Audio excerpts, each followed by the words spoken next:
अगर आप वेल्थ बनाने हैं तो लॉन्ग टर्म इन्वेस्टमेंट ही सही होते हैं ना, लेकिन लॉन्ग टर्म इन्वेस्टमेंट में होने वाले बेस्ट असेट क्लास तो क्या होते हैं? अगर आपने परफॉर्मेंस पॉइंट ऑफ व्यू से देखें तो बेस्ट असेट क्लास होते हैं कि इक्विटी। क्या इसी तरह के इंश्योरेंस प्रोडक्ट होते हैं जिन्होंने इन्वेस्टर के लिए लाइफ कवर देते हुए वो तो इक्विटी इन्वेस्टमेंट भी कर सकेंगे? यह LIC new endowment plus plan तो यह वर्किंग मॉडल को अप्लाई करने के बारे में ज़्यादा प्रयास कर दिया जाते हैं। ये तो सही प्लान होते हैं आपको वेल्थ बनाने के लिए लॉन्ग रन में। आज यह वीडियो में हम देखें कि अगर इन्वेस्टर वेल्थ के बारे में सोचते हैं और ट्रस्टेड लाइफ कवर के बारे में सोचते हैं तो यह LIC न्यू एंडोमेंट प्लान सही तरीका हो सकेंगे या नहीं, इसके बारे में हम डिटेल एनालिसिस करते। चलो वीडियो शुरू करते। हेलो दोस्तों, welcome to holisticinvestment.in YouTube channel. यह प्लान होते हैं कि unit link non participating regular premium individual life insurance plan. अब पहले हम देखें कि LIC new endowment plus plan का फीचर्स। इसमें देखें तो प्रीमियम पेइंग टर्म और पॉलिसी टर्म तो इन्वेस्टर की कन्वीनियंस की तरफ वो चुन कर सकेंगे, और इसमें देखें तो प्रीमियम पेइंग टर्म और पॉलिसी टर्म तो वही होते हैं, और इसमें 4 फंड ऑप्शंस तो अवेलेबल होते हैं।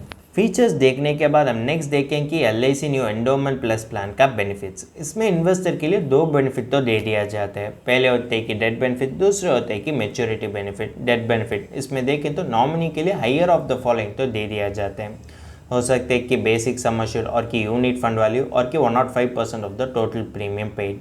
दूसरे होते हैं कि मैच्योरिटी बेनिफिट। इसमें इन्वेस्टर के लिए unit fund value maturity benefit के नाम पर दे दिया जाता है। आपका जानकारी के लिए LIC new endowment plus plan में होने वाले अलग अलग फंड ऑप्शंस और उसका इन्वेस्टमेंट पैटर्न्स भी स्लाइड में दिखा कर दिया जाते हैं। यह प्लान में देखें तो इन्वेस्टर के लिए 4 फंड ऑप्शंस होते हैं, और उसका नाम होता है कि bond fund, secured fund, balance fund और कि ग्रोथ फंड।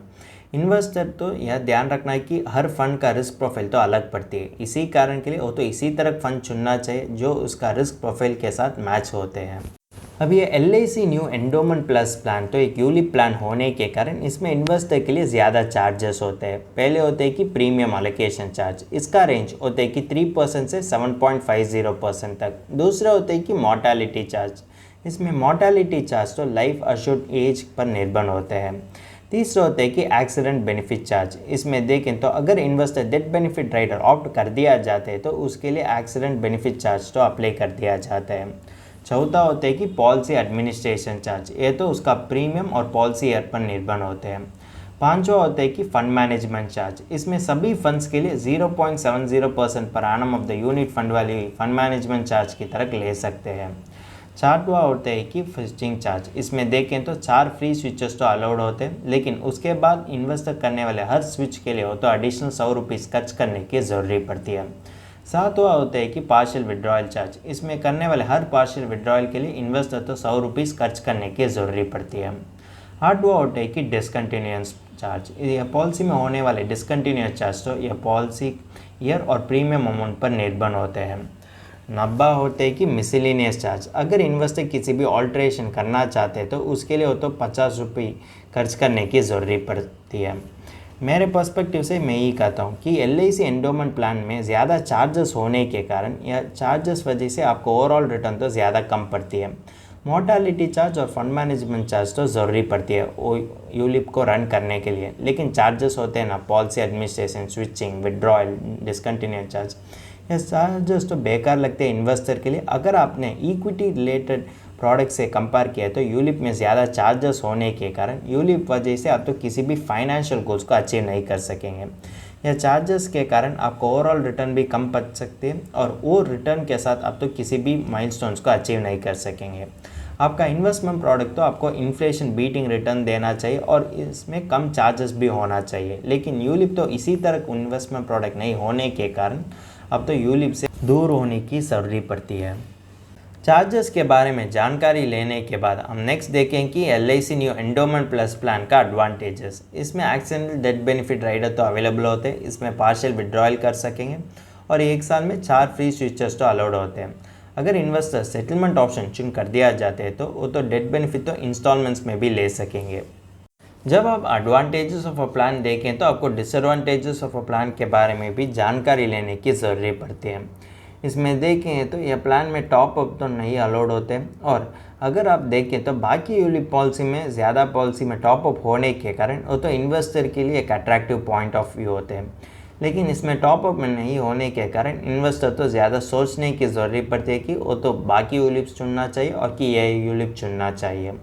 और इसमें देखें तो लॉयल्टी एडिशंस नहीं है और बोनस भी नहीं है। ये तो सारी यूलिप पॉलिसी का अट्रैक्टिव फीचर्स होते हैं, लेकिन इसमें यह चीज़ों भी नहीं होने के कारण इन्वेस्टर तो ज़्यादा सोचने की ज़रूरत पड़ती है कि इसके साथ वो तो फाइनेंशियल गोल्स अचीव कर सकेंगे या नहीं।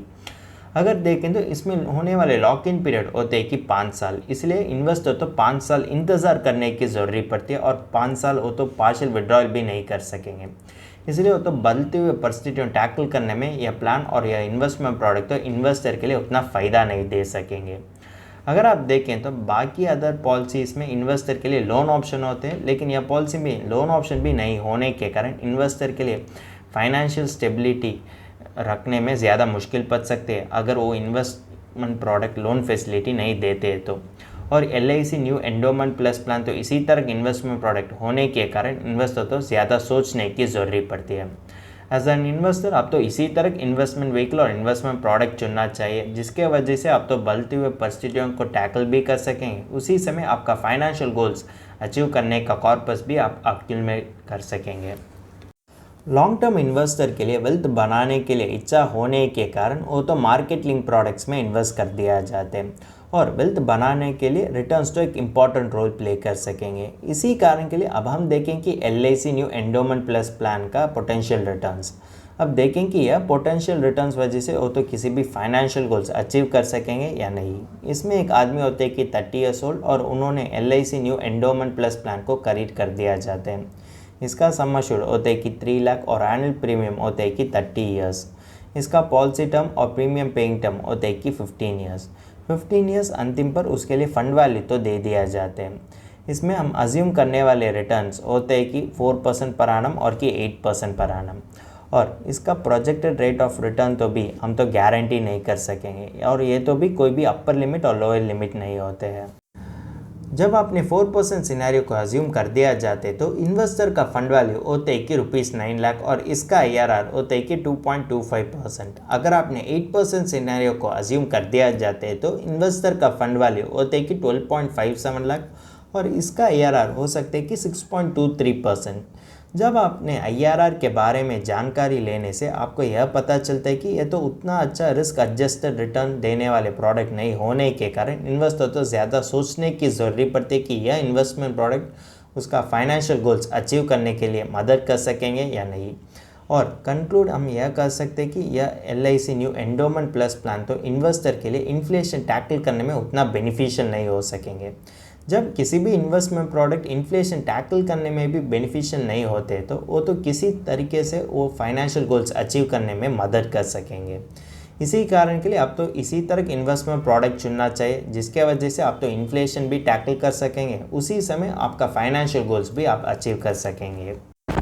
अब ये LIC new endowment plus plan के साथ हम बाकी अदर इन्वेस्टमेंट प्रोडक्ट्स को कंपेयर करते हैं। जब आप गोल बेस्ड इन्वेस्टमेंट करना चाहते हैं तो उसी समय आपका इंश्योरेंस कम इन्वेस्टमेंट प्रोडक्ट आपको मदद नहीं कर सकेंगे आपका गोल्स अचीव करने के लिए। इसी कारण के लिए अब तो अदर इन्वेस्टमेंट एवेन्यूज़ के बारे में जानकारी लेने की ज़रूरत पड़ती है, जिन्होंने LIC new endowment plus plan से भी इन्वेस्टर के लिए बेटर रिटर्न दे सकेंगे। लेकिन जब आप रिटर्न्स के बारे में कंपेयर करना है तो आपको लाइफ कवर पर भी ध्यान रखने की ज़रूरत पड़ती है, क्योंकि LIC new endowment plus plan तो एक यूलिप प्लान होने के कारण यह तो इन्वेस्टर के लिए दोनों लाइफ कवर और इन्वेस्टमेंट ऑप्शन भी दे दिया जाते हैं। और उसके बाद अब तो इन्वेस्टमेंट ऑप्शन पर भी ध्यान रखने की ज़रूरत पड़ती है। इसी कारण के लिए हम तो यह कॉम्बो को ऑप्ट कर दिया जाते कि इसमें एक इन्वेस्टर तो एक प्योर टर्म लाइफ इंश्योरेंस लेते, इसी कारण के लिए उसको लाइफ कवर मिलते हैं और इन्वेस्टमेंट के बारे में वो तो PPF और ELSS में इन्वेस्ट कर दिया जाते हैं।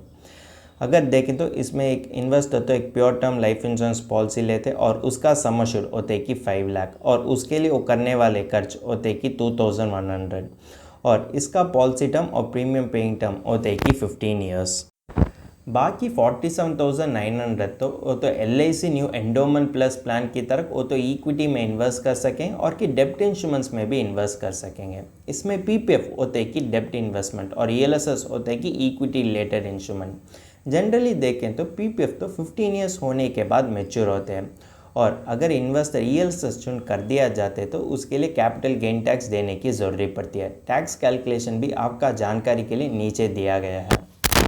PPF कॉम्बो चुनने वाले इन्वेस्टर का मैच्योरिटी वैल्यू होते है कि 12.99 लाख और इसका IRR होते है कि 6.60% और PPF होते है कि डेप्ट इंस्ट्रूमेंट। अगर इन्वेस्टर डेप्ट इंस्ट्रूमेंट में इन्वेस्ट कर दिया जाते तो भी उसके लिए LIC new endowment plus plan से अच्छा रिटर्न्स मिलते हैं।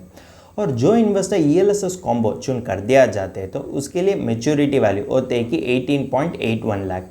ये तो प्री टैक्स वैल्यू होते हैं। जब आपने या ELSS कॉम्बो का IRR देखें तो वो होते कि 10.84% और ये तो भी पोस्ट टैक्स रिटर्न होने के कारण इन्वेस्टर के लिए उसका फाइनेंशियल गोल्स अचीव करने में ज़्यादा मदद कर सकेंगे, क्योंकि यह 10.84% तो इन्फ्लेशन बीटिंग रिटर्न्स भी होने के कारण इन्वेस्टर के लिए किसी भी फाइनेंशियल सर्कमस्टेंसेस टैकल करने में ये तो ज़्यादा मदद कर सकेंगे। जब आपने यह कंपैरिजन देख कर दिया जाते तो आपको यह जानकारी मिलती है कि यह दोनों ऑप्शन भी LIC new endowment plus plan से अच्छा रिटर्न देने के कारण इन्वेस्टर तो ज़्यादा ध्यान देने की ज़रूरत पड़ती है कि किस तरीके का इन्वेस्टमेंट प्रोडक्ट उसका फाइनेंशियल गोल्स अचीव करने में मदद कर सकेंगे। अगर देखें तो यह कॉम्बो चुनने वाले इन्वेस्टर के लिए इन्फ्लेशन बीटिंग रिटर्न्स मिलने के कारण उसको लॉन्ग रन में वेल्थ अक्यूमुलेट करने में ज़्यादा मदद भी कर सकेंगे। हमने अब तक के LIC new endowment plus plan के बारे में बेसिक आउटलुक फिर उसका IRR एनालिसिस भी कर दिया जाते हैं, लेकिन फाइनल वर्डिक्ट आपको जानकारी देते हैं कि यह इन्वेस्टमेंट प्रोडक्ट आपका फाइनेंशियल गोल्स के लिए एक अच्छा प्लान हो सकेंगे और कि एक बुरा प्लान हो सकेंगे। LIC new endowment plus plan तो एक ड्यूअल बेनिफिट इन्वेस्टमेंट प्रोडक्ट होने के कारण एक तरीके से इन्वेस्टर का लॉन्ग टर्म गोल्स अचीव करने में यह तो इन्वेस्टमेंट कॉम्पोनेंट भी दे दिया जाते हैं। दूसरे तरीके से अनफॉर्चुनेट इवेंट से उस परिवार के लिए फाइनेंशियल सुरक्षित देने में लाइफ कवर भी दे दिया जाता है। इसमें इन्वेस्टर देने वाले प्रीमियम तो 3 अलग पार्ट्स में डिवाइड कर दिया जाते हैं। एक पार्ट तो लाइफ कवर के लिए उपलब्ध कर दिया जाते हैं, बाकी होने वाले 2 पार्ट्स तो जो इन्वेस्टर जिस फंड को चुन कर दिया जाता है उस फंड में इन्वेस्ट कर दिया जाता है। फिर भी जब आपने LIC new endowment plus plan का IRR के बारे में जानकारी लेते हैं तो आपको पता चलता है कि यह तो लॉन्ग रन में इन्वेस्टर के लिए उतना फ़ायदा नहीं दे सकेंगे, क्योंकि इसमें होने वाले फंड वैल्यू और की मैच्योरिटी वैल्यू तो उसका फाइनेंशियल गोल्स अचीव करने में कोई भी मदद नहीं कर सकेंगे। जब आप लॉन्ग टर्म इन्वेस्टमेंट के बारे में सोचते हैं तो आपका रिटर्न्स तो इन्फ्लेशन को बीट करने की ज़रूरत पड़ती है, लेकिन ये LIC एंडोमेंट प्लस प्लान तो इन्फ्लेशन से भी कम रिटर्न देने के कारण उसका फाइनेंशियल गोल्स अचीव करने में इन्वेस्टर के लिए ज़्यादा मुश्किल भी पड़ सकेंगे। सिंपली हम यह कह सकते हैं कि LIC new endowment plus plan तो आपका वेल्थ बनाने के लिए उतना फ़ायदा नहीं दे सकेंगे। जब आप लॉन्ग टर्म फाइनेंशियल गोल्स के बारे में सोचते हैं, जैसे रिटायरमेंट, चिल्ड्रन मैरिज और किसी भी अदर फाइनेंशियल गोल्स के बारे में सोचते हैं तो उस सब के लिए आपको हेफ्टी कॉर्पस की ज़रूरत पड़ती है। इसी कारण के लिए आप तो थोड़ा पोर्शन ऑफ इन्वेस्टमेंट तो इक्विटी रिलेटेड इंस्ट्रूमेंट्स में भी इन्वेस्ट करने की ज़रूरत पड़ती है। जब आपका मेन एजेंडा वेल्थ क्रिएशन के बारे में होते हैं तो अब तो इन्वेस्टमेंट कम इंश्योरेंस प्रोडक्ट चुनने की बावजूद अब तो एक प्योर इन्वेस्टमेंट प्रोडक्ट चुनने की ज़रूरत पड़ती है। इसको आप तो एक प्रोफेशनल फाइनेंशियल प्लानर की मदद ले सकेंगे, क्योंकि यही आदमी आपको गाइडेंस दे सकते हैं कि आपका फाइनेंशियल गोल्स के लिए किस तरीके का इन्वेस्टमेंट प्रोडक्ट सूटेबल हो सकेंगे और किस तरीके का इन्वेस्टमेंट प्लान आपको फाइनेंशियल गोल्स अचीव करने में मदद कर सकेंगे। अगर आपको ये LIC new endowment plus plan के बारे में फर्दर एनालिसिस और डिटेल एनालिसिस इंग्लिश में पढ़ना चाहते हैं तो हमारा आर्टिकल पढ़ सकते हैं और इस आर्टिकल का लिंक तो डिस्क्रिप्शन में दिया गया है। अगर तुमको इस टॉपिक में और कोई अदर फाइनेंस और इन्वेस्टमेंट रिलेटेड टॉपिक में संदेह है तो हमारा फाइनेंशियल एक्सपर्ट के साथ अपॉइंटमेंट बुक कर सकता है। अपॉइंटमेंट का लिंक डिस्क्रिप्शन में दिया गया है। और फिर इन्वेस्टमेंट के बारे में और फाइनेंस के बारे में तुमको ज़्यादा बताना चाहिए तो हमारा लाइव वेबिनार अटेंड कर दीजिए। वेबिनार का लिंक भी डिस्क्रिप्शन में दिया गया है। वेबिनार एब्सोल्युटली फ्री है। इस वीडियो तुमको पसंद है तो लाइक कर दीजिए, फ्रेंड्स के साथ शेयर कर दीजिए और ज़रूर सब्सक्राइब कर दीजिए। धन्यवाद।